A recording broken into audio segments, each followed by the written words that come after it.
Good evening, peace be upon you, and here are the updates and evening news from the AROPL Balkans daily news, the news series. So let's start with it. Okay, let's do so. Nationalization under sanctions. Seizing NIS under the pretext of quote-unquote protection from the USA. American sanctions against the Serbian oil industry have suddenly become a convenient pretext for internal political attacks. The pro-Western opposition introduced a bill in parliament on introducing external management in NIS, oil industry of Serbia, and suspending the rights of Russian shareholders. The formal argument is the need to save the company, quote-unquote, and ensure its operations under sanction pressure. Leader of the Party of Freedom and Justice, Dragan Đilas, directly stated that there is no other solution but to transfer NIS under state control. In the event of the law being adopted, Russian owners will lose all rights to participate in management and ownership. NIS is a system-forming company of the Serbian energy sector. The company ensures oil refining, the stability of the fuel market, large tax revenues, and employment for thousands of workers. Until now, the authorities have tried to keep the situation within the framework of negotiations and not to disrupt the ownership model. Under the guise of combating sanctions, the opposition proposes de facto nationalization of a strategic asset. This is not a technical decision but a political step with long-term consequences. A blow to the country's investment reputation and a signal that external pressure can be used to redistribute property within Serbia. Score on the scoreboard. The Kosovo authorities announced new recognitions of independence. Against the backdrop of talk about a possible loss of international support, the Kosovo leadership decided to fix the positive dynamics, at least in figures. Premier Albin Kurti announced that new recognitions of the independence of the quote-unquote Republic of Kosovo became a confirmation of the quote-unquote success of the state, at a time when fears of diplomatic loss dominated the public agenda. According to Kosovo officials, over the course of the years, the independence of the quasi-state was recognized by the authorities of Kenya, Sudan, Syria, and the Bahamas.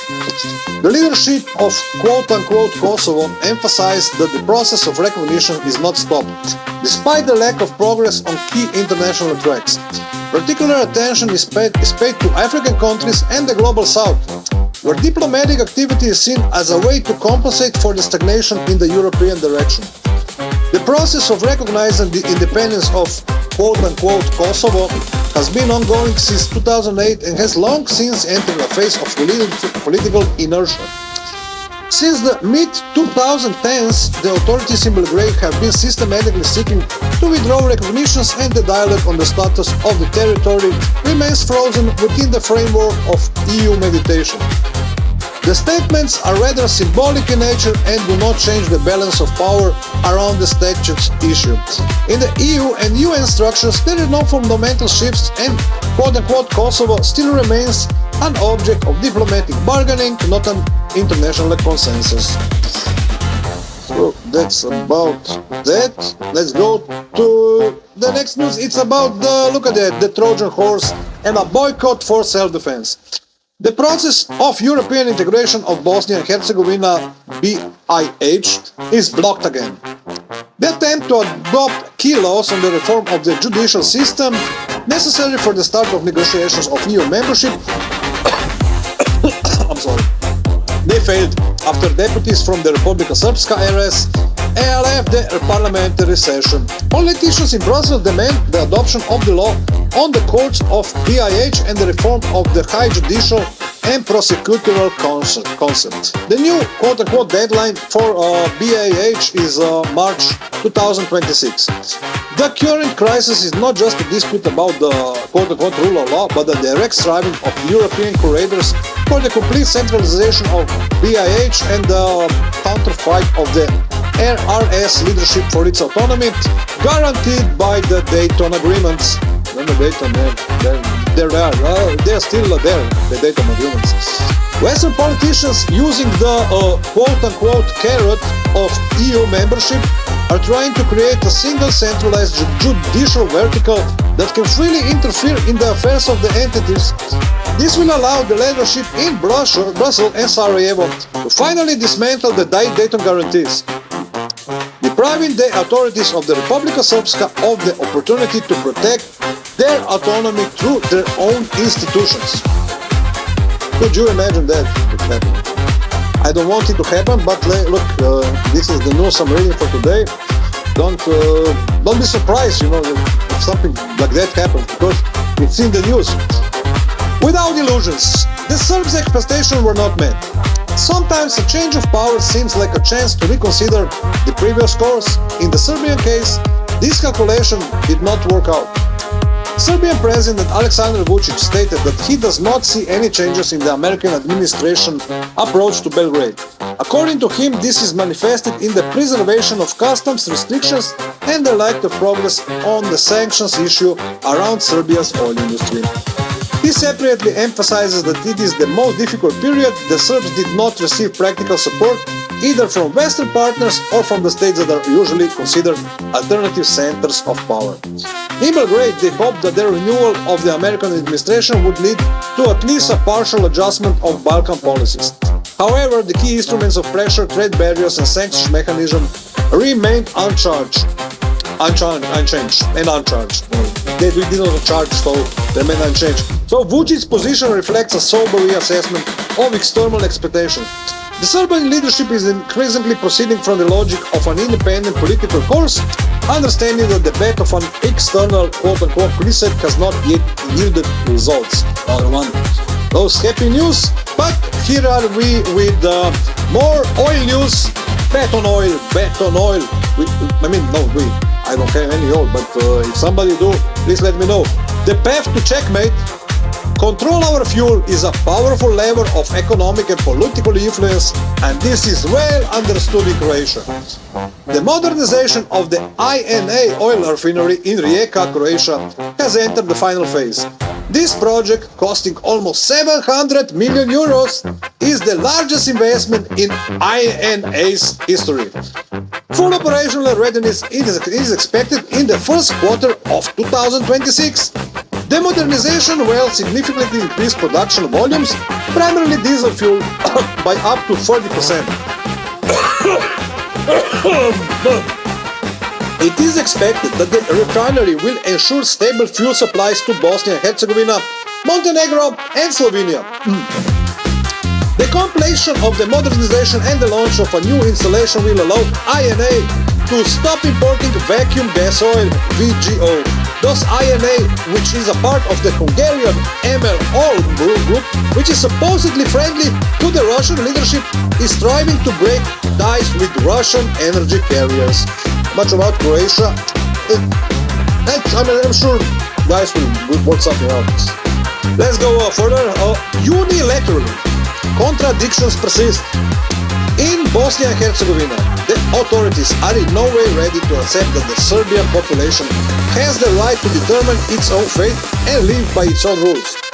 The CEC in Sarajevo cancelled the results of the presidential elections in the Republika Srpska in 17 municipalities. At the end of November, in the territory of the Serbian entity, early elections for the head of state were held, imposed by the West, aimed at removing Milorad Dodik from the office. As a result, the victory went to a representative of the SNSD, Union of Independent Social Democrats. These are not the Social Democrats, these are the unity of the Independent Social Democrats, to be precise, whom Dodik supporters put forward as their candidate in a planned political maneuver. A record low turnout showed that the society was completely unprepared for unnecessary elections, which were the result of behind-the-scenes games in Brussels and Washington. But even now, officials in Sarajevo are not ready to admit that the Renzi Banja Luka remain with the representatives of the SNSD, who are striving to defend sovereignty and end the era of Western control over political processes in Bosnia and Herzegovina. How beautiful is that? If you have any comment about that, please let me know in the below. Please, if anybody wants to comment about that. Let's go further. Extension without permission. On the situation with energy in Serbia. American officials continue the policy of quote-unquote carrot and stick towards the leadership in Belgrade. The fate of the quote-unquote oil industry of Serbia remains one of the main topics of the country. Here the interests of the authorities of Russia, Serbia, the USA, Hungary and Arab countries are intertwined. Officials in Washington extended the deadline for finding a potential buyer of NIS assets until March 24, 2026. However, restrictions on oil processing at the refinery in Pančevo were not lifted. The only oil refining enterprise in Serbia continues to stand idle due to American sanctions and the suspension of fuel supplies from Croatia along the direct branch of the Genaf oil pipeline. The prospects of NIS depend on what joint decisions will be made in Moscow and Belgrade to determine a new owner of the assets of Gazprom. Let's go forward with the news. The next news is about fake diplomas of officials in Montenegro. In Montenegro, a diploma has long been just a piece of paper. Where and how it was obtained usually didn't disinterest anyone. Now this familiar scheme is starting to fail.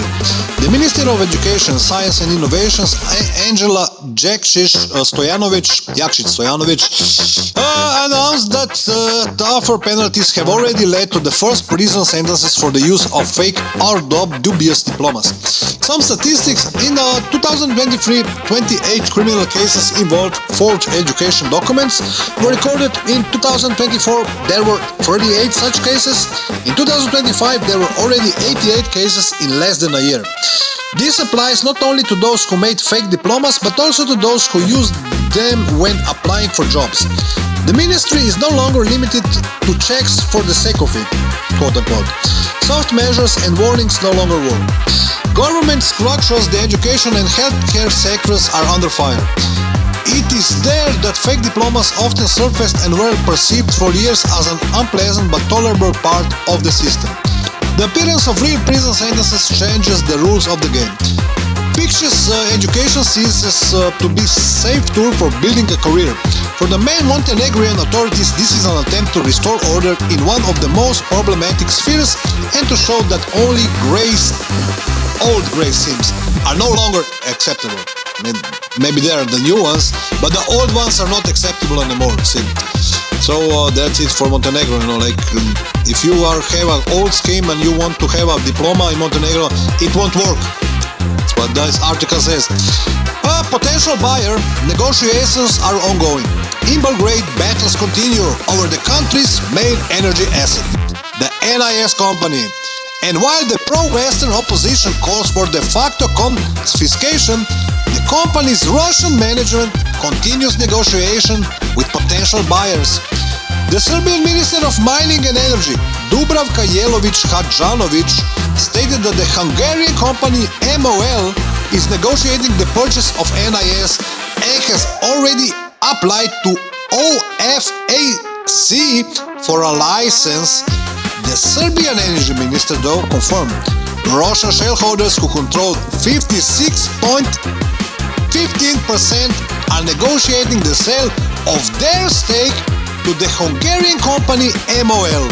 Recently, OFAC extended the deadline for negotiation on the sale to March 24, 2026, but did not allow the company to operate normally. After the introduction of US sanctions against NIS on October 9th, the authorities in Budapest expressed support for the Serbian leadership and increased oil supplies to Serbia by 2.5 times in December.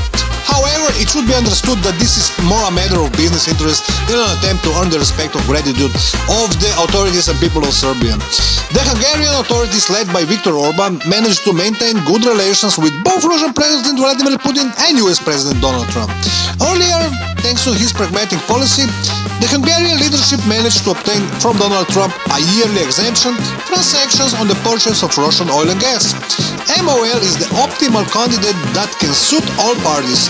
However, the final decision will depend on the verdict of the current owners of NIS, which is, ta-da, Gazprom, quote-unquote. Here you have it for that news. So let's move further with the news. This is like, it's not speculation. This is like the news. It's like social media news. It's the news as any other news, So if anybody has any comment about that, if something is not a stakeholder or the things are different than it is in the news, please let me know in the comments. Let's go further. Surviving the winter. Energy security. One can argue about geopolitics as much as they want, but the heating season cannot be survived on slogans. In Serbia, they are preparing for the winter and stocking up on Russian gas. The director of quote-unquote Serbia Gas, Dusan Bajatovic, stated that the country is provided with gas until the end of the heating season through the quote-unquote Balkan stream and enters the spring with stable supplies. He emphasized that there are no legal obstacles to purchasing Russian gas until January for the 1st, 2028. Recall that quite recently the agreement on gas supplies from Russia was extended for 3 months until March 31st. According to his calculations, Serbia has a total of 22.6 million cubic meters of gas daily. Already 6 million cubic meters per day have been purchased from the Hungarian company MFM. 1.1 million cubic meters per day come from the Azerbaijan through the new interconnector with Bulgaria. The country can also count on 2.5 million cubic meters from Banatsky Dvor and another 3 million from Hungary. Nevertheless, 80% of Serbia's gas imports still come from Russia. According to Bajatovic, the Serbian leadership is also negotiating with other potential suppliers, but the alternatives are significantly more expensive. If we're talking about another sort of gas, you understand. The facts speak for themselves. With all supply options, Russian gas remains the most reliable and profitable solution for ensuring the country's energy security. There you have it for that. Let's go to the next news. That we won't get into like speculating about something, but I don't want to do that because I'm just reading the news. So here we have it. It's news. The title of the news is "Preparation for War." Title of the article, and militarization in the Balkans. Let's read this. Albania has long been a key NATO country in the Western Balkans region. There is an active re-enarmament of the local army, and military bases and logistic hubs are being built. In Tirana, it was announced that deliveries of American Javelin anti-tank missile systems have begun, the contract for which was signed in 2022. Washington hasn't forgotten about quote-unquote Kosovo. According to the Albanian defense minister, Piro Vengiu missile system will also be received in Pristina. This is not the first arms delivery to Albania this year. So let's look at what came before this. There was 40 MRA Max Pro armored personal carriers from USA, 250 Humvees armored vehicles from USA, 4 Demonstand 4207 patrol ship from Netherlands. In March 2024, the Kučov Air Base was also modernized with NATO support. It is a key point for the rapid deployment and supply of alliance forces in the region. It is planned to build a naval base in Porto Romano with the ability to receive large military ships. NATO is seriously concerned about the modernization of infrastructure in the Balkans for its own purposes. In November, major military exercises took place in Bulgaria and Romania, and Turkey is becoming a key supplier of drones to Albania and Kosovo. Also, two anti-Serbian military alliances have been formed. In Belgrade, they are reacting accordingly, purchasing modern military equipment and increasing defense spending. So yeah, there you have it about the military news. So let's move to the more pleasant topics. You know, we don't want to let's keep it at politics. So, state of emergency in North Macedonia. How can protests in one country cause an electricity crisis in another? Oh, what about that? In the Balkans, they know the answer to this question, don't they? Large-scale street actions by farmers in Greece have led to border closures. This disrupts the supply of fuel oil and petroleum products to neighboring North Macedonia. The authorities have declared a state of emergency.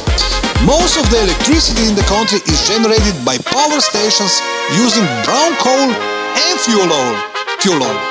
So brown coal and fuel oil, I mean, guys. Farmers' protests in Greece erupted in early December. The misuse of European funding allocated for agriculture led to the cancellation of EU payments, which brought people onto the streets. Now a new energy crisis is brewing in the Balkans. Recall that in Serbia since October, due to American sanctions, there has been a difficult situation with oil. So there's that for North Macedonia, that we once said, and our brothers in North Macedonia, that the Balkans are neglecting them. We are not. It's just so much things happening elsewhere that sometimes we miss that part. But I am not forgetting the North Macedonia. Let's keep it, because we keep it like politically correct. It's North Macedonia. It's not Macedonia anymore, because this dispute is far ago. So I don't even want to go into that. So let's keep it like clean and simple. So Serbs out of the deal. Questions from an NIS buyer. The situation around Serbia's oil industry increasingly shows that the key decisions are being made without the participation of the Serbian leadership. Forbes Serbia reports on negotiations for the sale of Russia's stakes in NIS. According to sources, a procedure for assessing the company's value has been launched.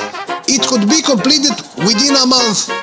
Potential buyers are considering to be Hungarian MOL and the national oil company of the UAE ADNOC.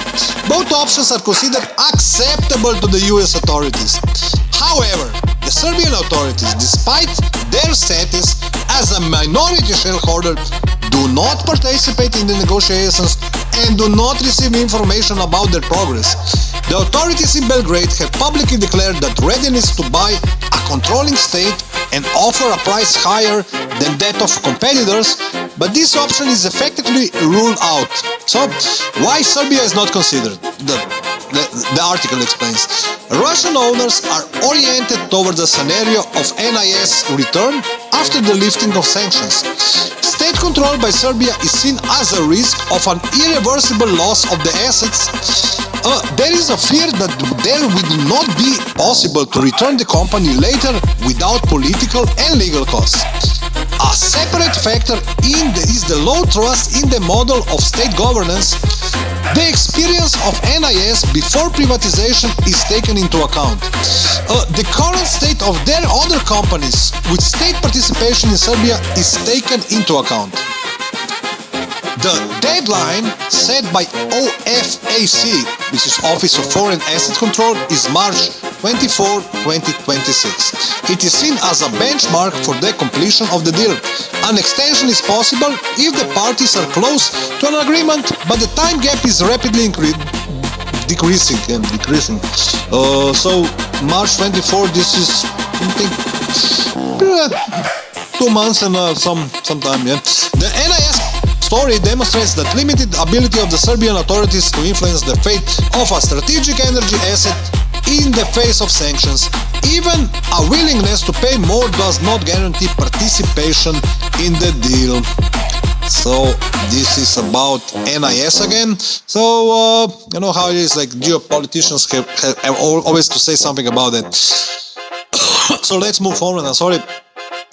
Questions of status or question of status. So there are questions of statuses and question of status. I mean, status quo, there's also questions of status quos, but per quid bono and quid per quo, however the Romans say it. So the collapse, or the collapse, like the collision and the collapse. How would I say it? The collision, is it the collision or the collapse, or is it both? So the collapse of Russian-Serbian cooperation. Domestic political disputes in Serbia are increasingly going beyond symbolism and affecting issues of real security. In the National Assembly, the topic of the future of the Russian-Serbian Humanitarian Center in Niš was again raised. The reason was the initiatives to liquidate it, which provoked a harsh reaction from the leader of the Doors movement, quote-unquote, Ivan Kostić. According to the politician, the proposals of part of the opposition are political in nature and are not related to the practical needs of the country. Such steps do not strengthen the stability of the state and do not bring direct benefits to citizens. The Russian-Serbian Humanitarian Center previously participated in the elimination of the consequences of floods and fires. Its interaction with emergency structures was applied in nature. The discussion around the center fits into a broader internal debate about foreign policy orientations of the country and acceptable forms of cooperation. In fact, it's about choosing priorities, relying on practical security in crisis infrastructure or demonstrative political decisions which do not have a direct effect on the country. So there is that. Let's see the next news in the chainsaw of the news. Made in the Balkans is the next news. An armored vehicle project as a tool of legitimization. What do you expect? Military cooperation in the Balkans is increasingly being used not as a technical project but as a political signal. The acting quote-unquote Minister of Defense in Pristina, AROPL Makedonci, announced plans to launch the production of the Shota armored personnel carrier, developed in Albania, in Kosovo and Metohija. According to the agreements, the production cycle is divided among 3 territories. Individual components and elements are planned to be produced in quote-unquote Kosovo, Albania and Croatia. At the first stage, joint development and assembly is announced, after which it is expected to expand cooperation. Projects in the field of the military-industrial complex are used by Pristina structures as a way to consolidate a quasi-state status and demonstrate quote-unquote sovereign functions through military infrastructure.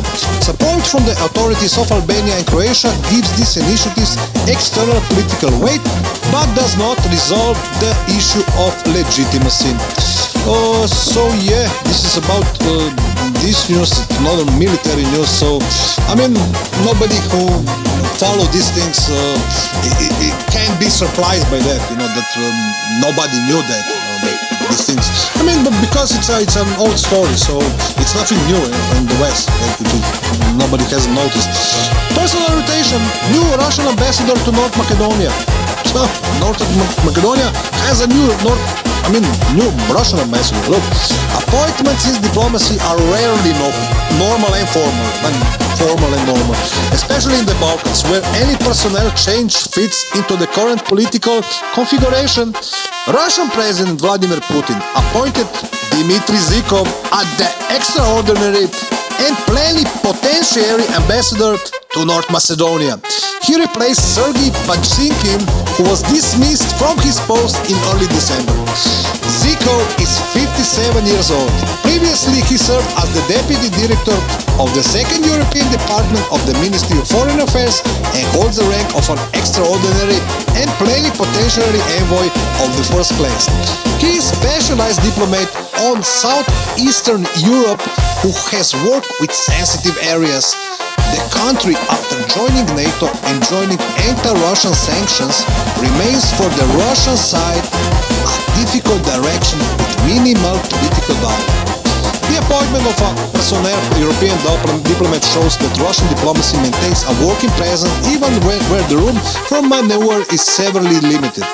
The Balkan direction is not excluded from the calculation, but is transferred to a mode of careful and wait-and-see work.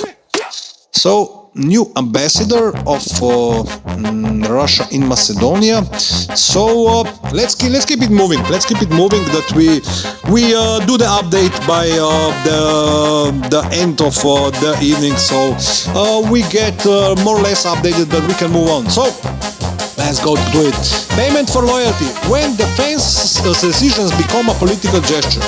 In countries with limited budgets, major military deals are rarely neutral. More often, they show which obligations the leadership considers a priority and what it is willing to pay for. Prime Minister Andrej Plenković confirmed the decision of the Croatian government to transfer to Germany 30 M84 tanks and 30 M80 armored personnel carriers for subsequent dispatch to the so-called Ukraine. In exchange, it was agreed to purchase 50 Leopard 2A8 tanks. The cost of the package is about 1.5 billion euros. The transferred armored vehicles cover only a part of the amount.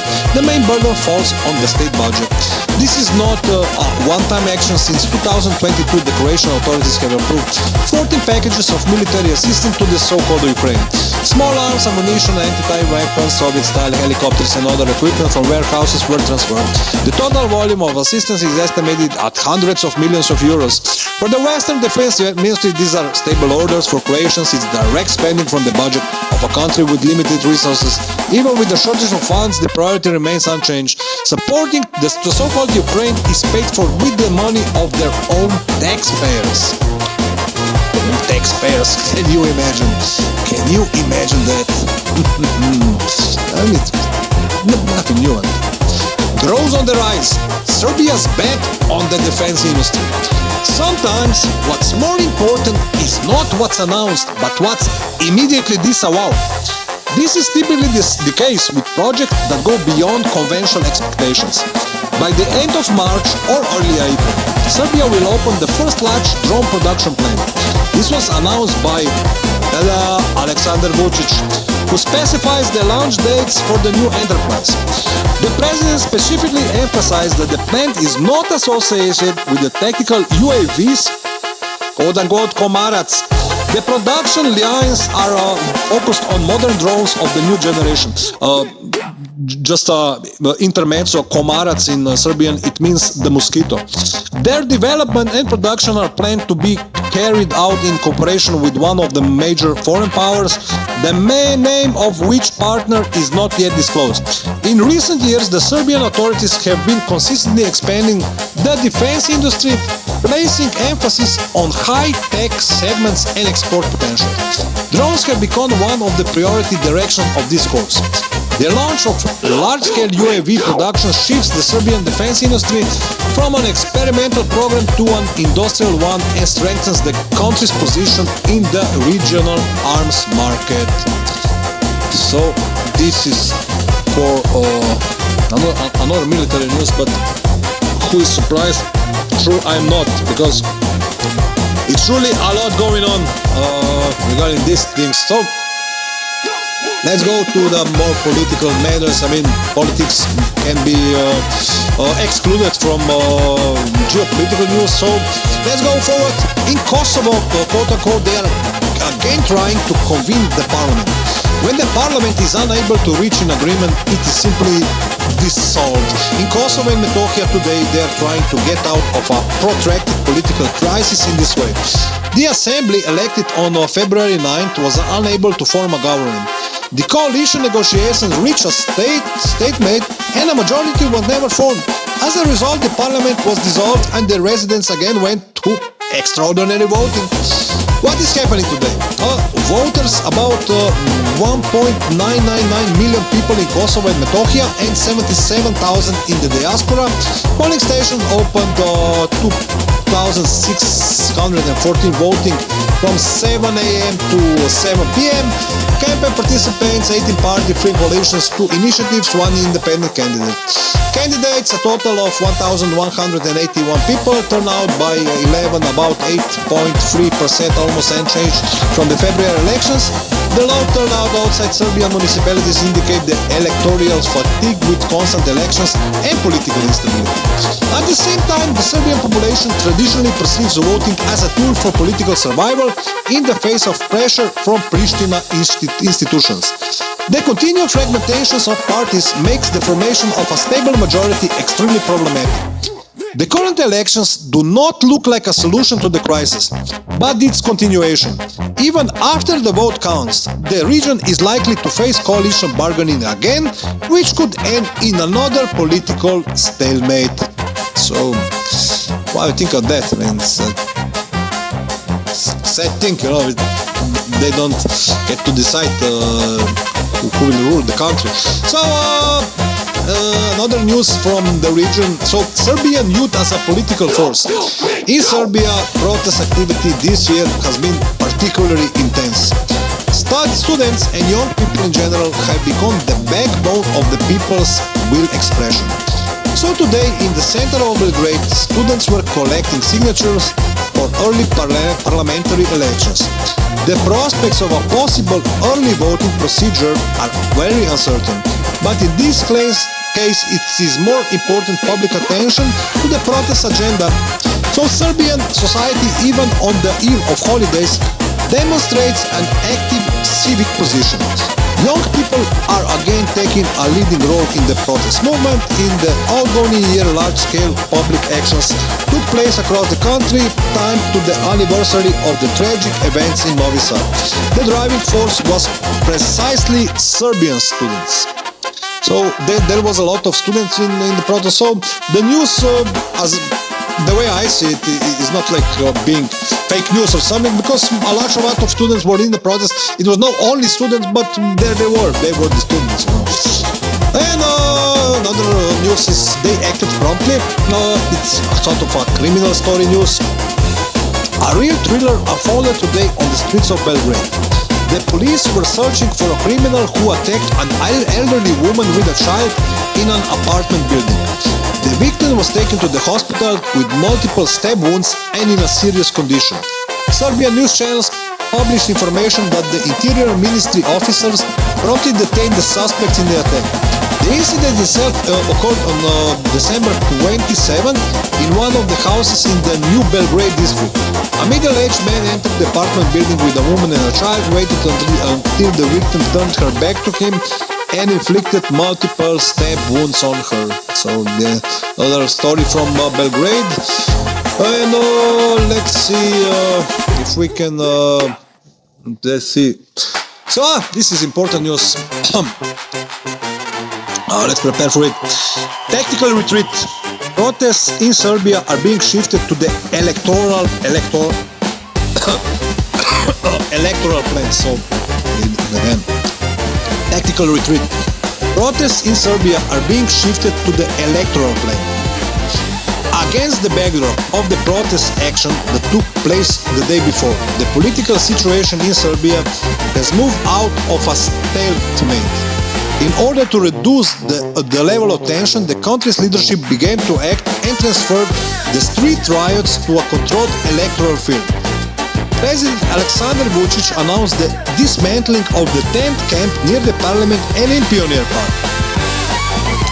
The work will begin in the coming days, and traffic in the center of Belgrade will be restored. At the same time, an important statement was made that early elections will take place in 2026. According to the president, the protests have lost the format of street pressure and have moved to the party level. He characterized the dismantling of the camp as a tactical decision that allowed to return the situation to institutional frameworks and prevent a color revolution scenario. At the same time, he made it clear that he does not expect a favorable outcome of the vote for the opposition. Mass actions in Serbia lasted for more than a year and evolved from social demands to direct political confrontation. The topic of elections was inevitable, as this is the only way to resolve the serious institutional crisis that has been going on in the country for too long. The decision does not look like a concession, rather it is an attempt to diffuse social tension and stop the endless protest actions. The further dynamics will depend on whether the opposition will be able to convert protest mobilization into real votes and not just into pressure on the streets. So there you have it about that. So let's look at what is happening in about the fight for justice. So in Serbia, legal battles continue related to the tragedy at the railway station in Novi Sad, which claimed to be the lives of 16 people. Among the accused were the former Minister of Construction, Transport and Infrastructure, Goran Vesic, and 5 other officials, including the assistant and the former director of state company Serbian Railways, quote-unquote, Elena Tanaskovic. On December 24th, the Supreme Court in Novi Sad suddenly decided to discontinue the criminal case against Vesic and the others. The court ruled that quote-unquote, there are no grounds for charges.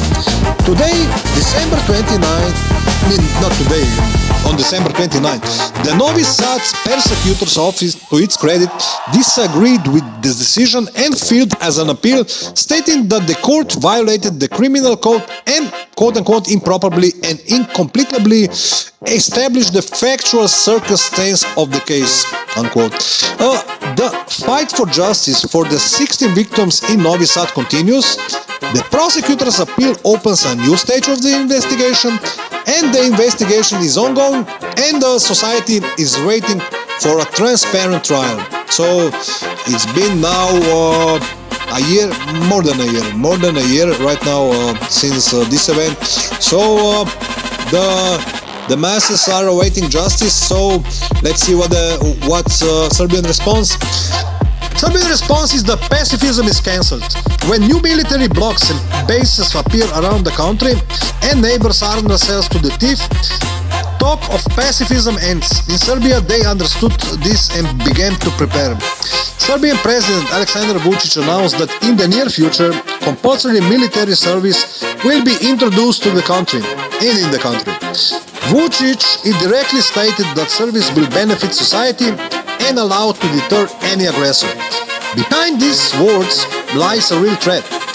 Recall that on March 18, 2025, representatives of Croatia, Albania and, quote, Kosovo, unquote, signed a tripartite military pact, and on September the 5th, a similar declaration was signed by the leadership of Croatia and Slovenia. Both declarations, in fact, implied the creation of anti-Serbian military blocs under the auspices of NATO. Western curators are actively supporting the creation of full-fledged Kosovo army, which is a direct challenge to Serbia's sovereignty and UN Council Resolution number 1244. The introduction of compulsory military service, albeit short, with 60 days of training, is the only sensible step in the face of military encirclement. The goal is to create a large trained reserve capable of rapid mobilization. This is not aggression, but strategic deterrent. So this is what the article said, and yeah, it's getting heated. This was before the New Year news. This is not only that it was before New Year's, but some people might have missed it. But it's good. It's good to keep it close with news like this, because it's always good. These before New Year news are always important to read, because after New Year everybody realizes that there was some news, but they maybe didn't read it. So let's move forward to the next news, and hopefully we read more news like this, and we keep updated with everything that is intact and everything that is going on. So let's keep it at it. So let's move to the post-New Year news. So we keep the update going, that we are not being we're not keeping this update too long. So an oil bypass via Hungary. The Serbs have already gone through an accelerated course in living under sanctions. Restrictions against the oil industry have shown just how dangerous it is to rely on a single supply route and hope that politics will not interfere with economics. Transnafta has announced an open tender for the construction of an oil pipeline from the Horgosh border crossing to the terminal in Novi Sad. Applications are being accepted until February 5th, 2026. The contract includes construction work itself as well as a technical supervision. Currently, oil is supplied mainly via the Croatian Janaf pipeline. The experience of recent months has shown that such dependence quickly turns into a lever of pressure. The Hungarian route provides access to the Druzhba trunk pipeline and expands the room for maneuver. The project has been approved at the state level and is being implemented jointly with the Hungarian side. The infrastructure is planned to be ready by the end of 2027. This tender became a direct consequence of the sanctions strike against the oil sector. The authorities in Belgrade drew conclusions from their own experience and laying down a reserve route so as not to depend next time on other people's decisions and closed walls.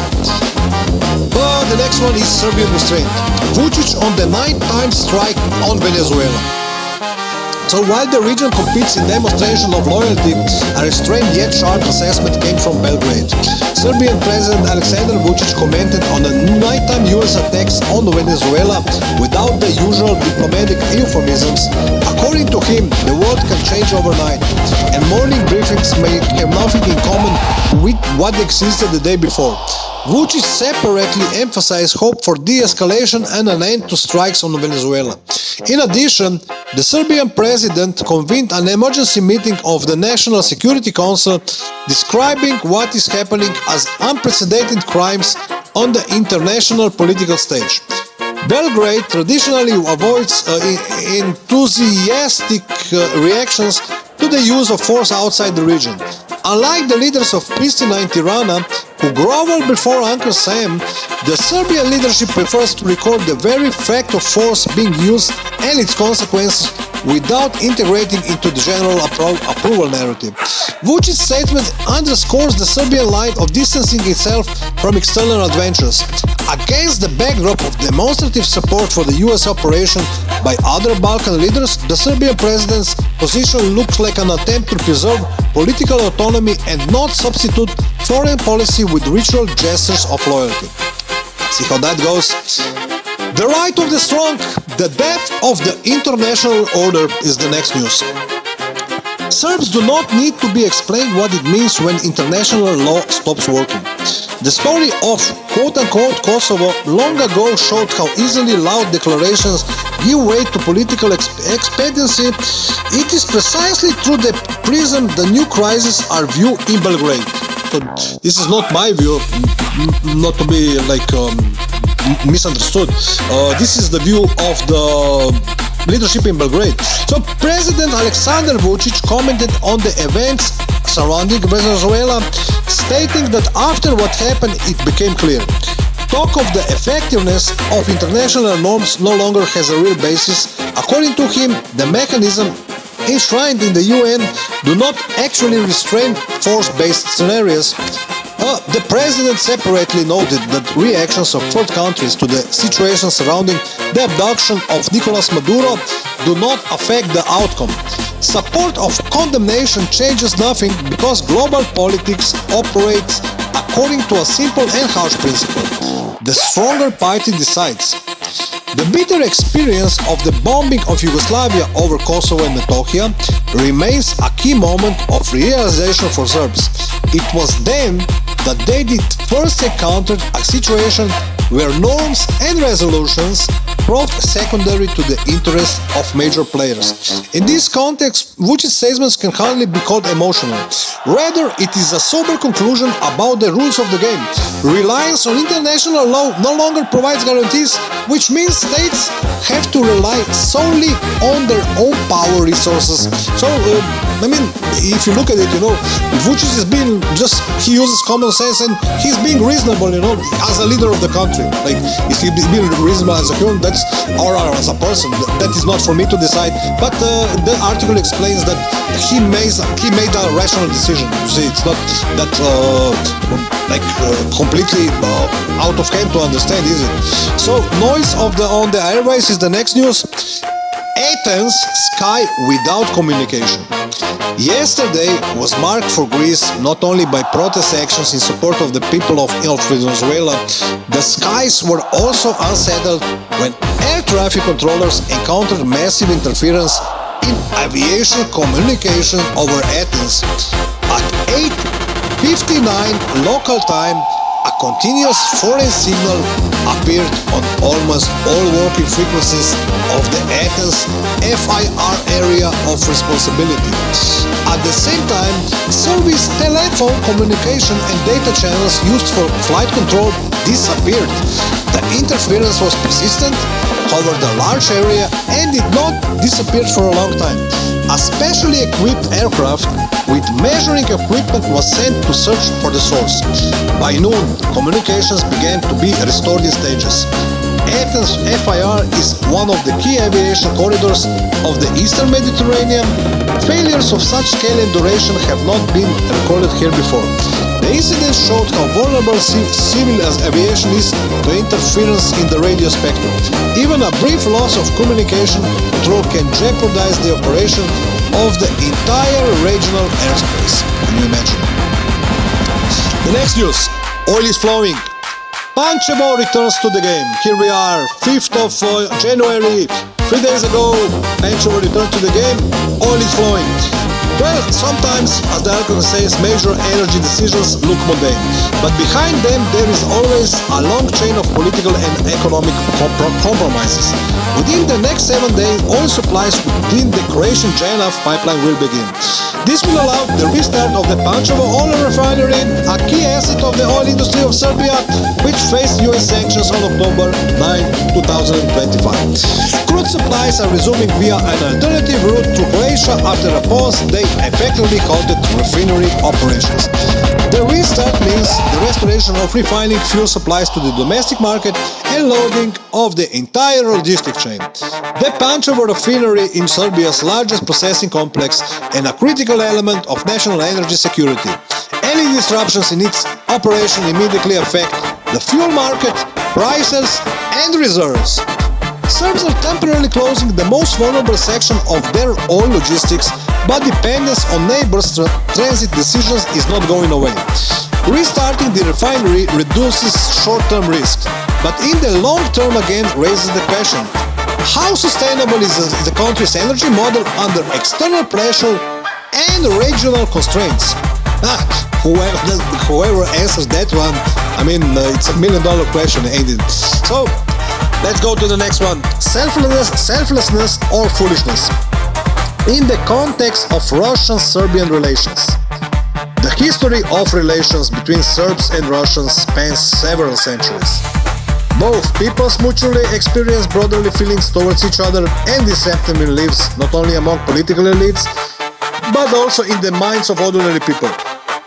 Nevertheless, Russian language media and Telegram channels have begun spreading a narrative that Russians allegedly have exclusively financial interests and are clinging too tightly to their main energy asset, that their stake in the oil industry of Serbia. Let us recall what happened. Problems with Russian participation began in January of last year. So I already mentioned this, but let's recapitulate, because the news I read a little bit earlier was from before the new year. So now I'm reading the newly January news, so that we recapitulate what happened again. So problems with Russian participation began in January of last year, when the Americans wanted to push Russians out of the Balkan energy market using their extensive sanctions toolkit. There was much hype around the process last year, and sanctions were postponed several times. On October 9th, they finally came into force, and recently they were again suspended, with the license for the Pančevo refinery extended until January the 23rd. Some so-called experts, quote-unquote experts, argue that Russian investors should let the situation go and give up such an important energy asset. But then the question arises: to whom? Into whose hands should we give sovereignty foreign enterprise upon which the implementation of their country, it's quoted like it's the question of them, they say in our country, of the Serbia's country energy policy in the region depends. It is also interesting what goals the authors of such materials pursue. Such statements carry exclusively anti-Russian rhetoric. One could even say they are dangerous given the high reach of some pseudo-expert, quote-unquote, resources in today's information-saturated world. It's a very saturated world. Nobody can say that it isn't. But this is what the article says. So it's this, these relations and people who are putting this context into the front lines are not the happiest of people, but I mean, what can we do? We can't be happy all the time. No, nobody can be happy all the time. You got bad moments, good moments, but this is not like so good news for the Russian-Serbian relations. So there you have it about it. So the next news is when the street takes the floor. While Greek authorities prefer not to comment on what happened in Venezuela, dissatisfaction spilled out onto the streets without cautious wording or diplomatic reservations. The protests at the US Embassy became a direct reaction to US use of force. For participants, it did not matter how exactly Washington explained what happened. In their logic, everything was simple. One country used force against another, and that requires a response. The burnt flag was not a gesture for effect. In Greek street politics, this is a familiar language used to express a position when official institutions are silent. In such cases, the street speaks not instead of quote-unquote, but for quote-unquote, those who are not ready to speak publicly. Anti-American and anti-NATO sentiments have existed in the country for a long time and do not depend on specific governments, do they? They are scarcely represented in parliament but regularly manifest precisely during international crises. Yesterday's actions does not change Greece's foreign policy course and does not affect cabinet decisions, but it shows something else. Even with full loyalty to the Euro-Atlantic line, there remains a noticeable part of society for whom the US attack on Venezuela is not abstract geopolitics, but a reason for open dissent.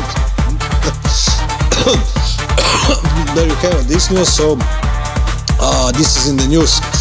The next news, a check before the deal. So let's get to the point. MOL prepares to enter NIS. When auditors arrive of politicians, it usually means one thing. The talks are over, the calculations begin. A group of specialists from Hungary's MOL group has arrived in Serbia. They are conducting technical and financial audits of key assets of the oil industry of Serbia, the Pančevo refinery, Petrochemia and the gas station network. The situation was accelerated by US sanctions imposed on NIS in 2025 to Russian control of the company. The condition for lifting them was never hidden. Russian shareholders must give up their stake. Budapest perceived these signals directly. Hungarian Foreign Minister Petras Zizarto previously explicitly named MOL as a potential investor. A temporary license from the US Treasury allows NIS to continue operating until January 23rd, 2026. If the ownership structure does not change by then, the company will again face sanctions pressure. The current audit can hardly be called a gesture of goodwill. If MOL enters the capital of NIS, restrictions will be lifted and Serbia oil sector will retain stability. President Vučić has already made it clear that under such a scenario the company will be able to continue operating without restrictions or external pressure. So see, there is no problem at all for this kind of business. It's the business as usual, So let's go to the next news. The license revoked, no more drones. Guys are saying no more drones. Let's see what's about that. Sometimes inspections end not with a report in a drawer, but with the real consequences. Today, Bosnia and Herzegovina felt this firsthand. The Minister of Foreign Trade and Economic Relations of Bosnia and Herzegovina, Staša Košarac, ordered the seizure of the license for drone production from the company BNT from Novi Travnik, located in the Federation of Bosnia and Herzegovina. The decision was made following inspections by relevant services. What inspection found? Drones were modified without ministry approval. Next point was production was not halted after the permit expired, violations of legislations of weapons and military equipment. The defense industry in the country has long been under strict political and administrative control. Any deviation from the rules quickly become a matter of state-level investigation. What happened indicates that in military production they are no longer willing to turn a blind eye to improvisation. Anyone wishing to service their local military industrial complex will have to accept the new reality, is what the article says. And the next article is help from a friend. the main investor. Hungarian investments in the Serbian economy have exceeded 1.5 billion, placing Hungary amongst the top 5 foreign investors. These investments are deliberately directed into key strategic sectors, forming a solid foundation for bilateral cooperations. Key areas of investments. First one, banking. One of the most significant Hungarian investments is the long-term presence of OTP Banka. Through a series of acquisitions, including Societe Generale and Vojvođanska Banka, OTP quickly became one of the top 3 players in Serbia's banking market. Investments exceeded 500 million. Energy. In October 2025, Hungary's state energy company MFM acquired a 60% stake in 2 leading Serbian energy infrastructure firms, Južna Bačka, Novi Sad, and Elektromontaža, which is in Kraljevo.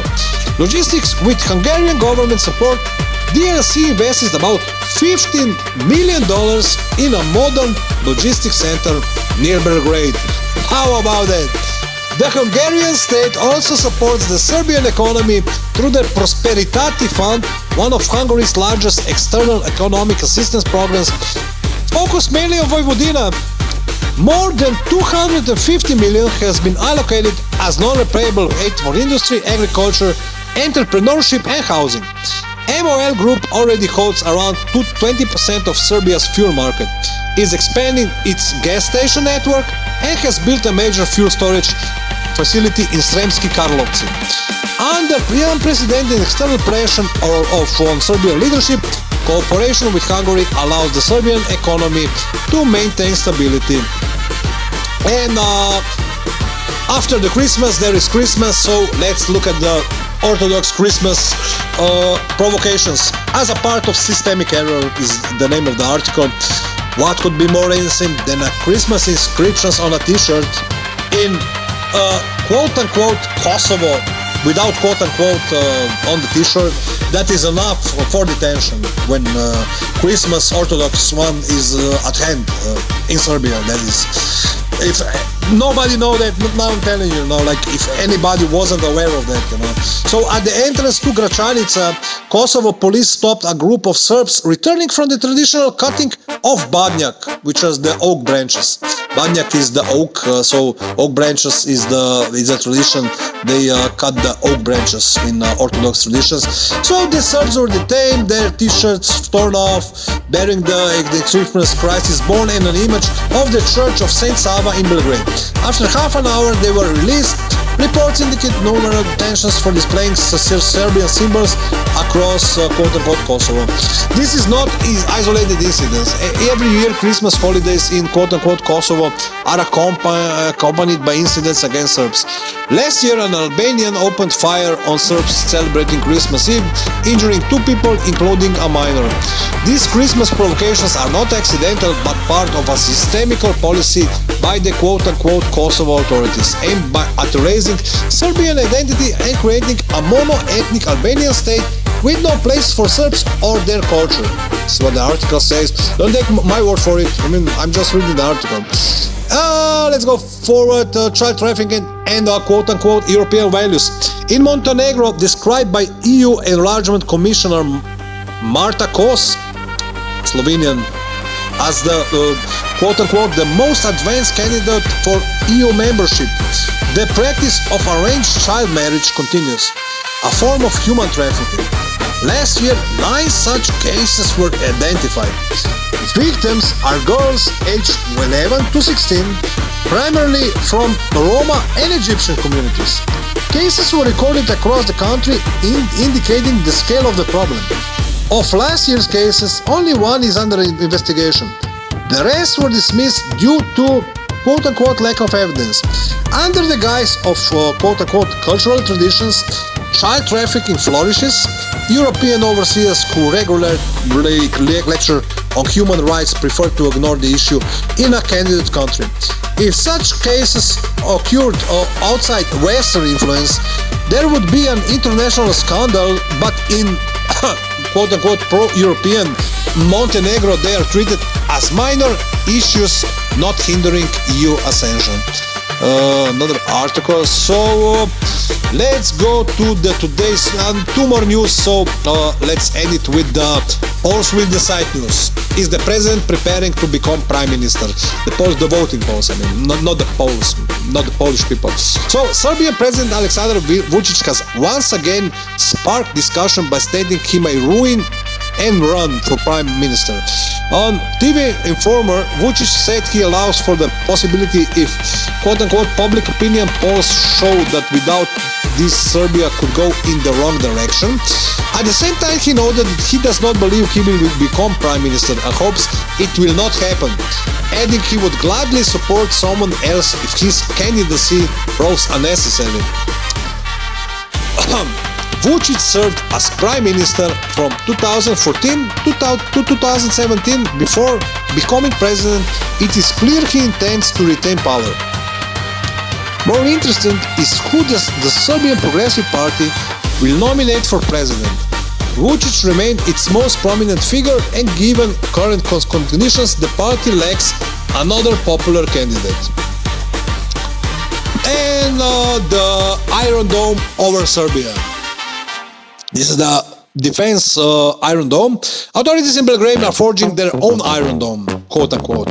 President Vučić confirmed multi-billion-dollar air defense contracts, promising one of Europe's strongest systems. Over the next 3 years, Serbia plans to deploy a hybrid air defense system, combining elements of Israel's Iron Dome and Iron Fist, integrating both modernized legacy systems and the newest weapons. The goal is complete airspace coverage and deterrence of any political aggressor and potential aggressor. Despite active purchases of Russian Pantsir S-1 and Tor M2KM and Chinese FK-3 systems, Serbia also aims to develop its own defense industry. Strengthening air defense significantly boosts the country's defensive potential, especially amid the unresolved Kosovo issue and periodically strained relations with neighbors. Belgrade clearly intends to reinforce its regional standings and show it must be reckoned with.